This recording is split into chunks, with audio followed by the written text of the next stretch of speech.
What is your message ahead of today's speaker vote? This really is about the American people. This is a very dangerous time in the world.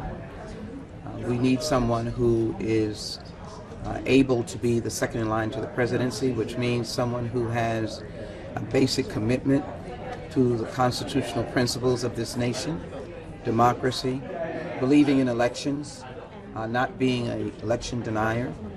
And so the message is that Democrats do have and are willing to be part of a bipartisan pathway to leadership. Over and over again, we've shown that we've done it. We've saved cities, counties, states by making sure that the government did not close. It was our vote.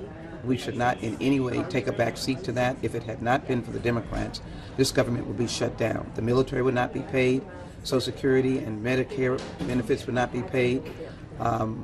Government workers would not be paid, and we'd be at a mere collapse in the middle of Ukraine and obviously the ongoing war in the Mideast. So our message is that Democrats will be going to the floor with the known commitment and the known record of having worked in a bipartisan manner, and we want to do that again, and we hope our colleagues who are a no vote at this time will join the Democrats and move this Congress and move this nation forward in a bipartisan pathway to leadership.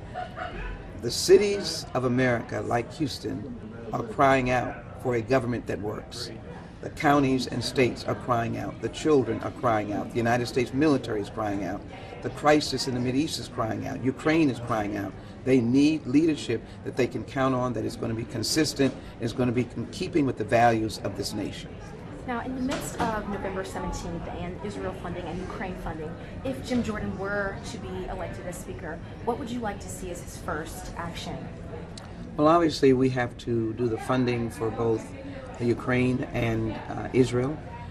Secondarily, we have to commit to paying for this government, keeping the doors open, making sure that we have education dollars, we have infrastructure dollars, we have dollars for workers, American workers.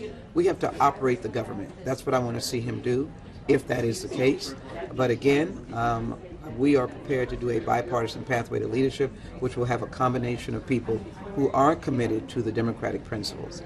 I do want to add one thing that has been very close to my agenda, and that is dealing with hostages. As I've worked on Paul Whelan, I've worked on Trevor Reed, and of course Brittany Griner.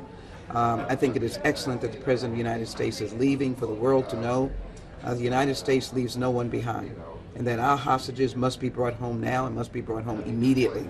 And American families need to know that we care and that the American government and the power of the American government stands behind Americans no matter where they are around the world. Thank you. Thank you.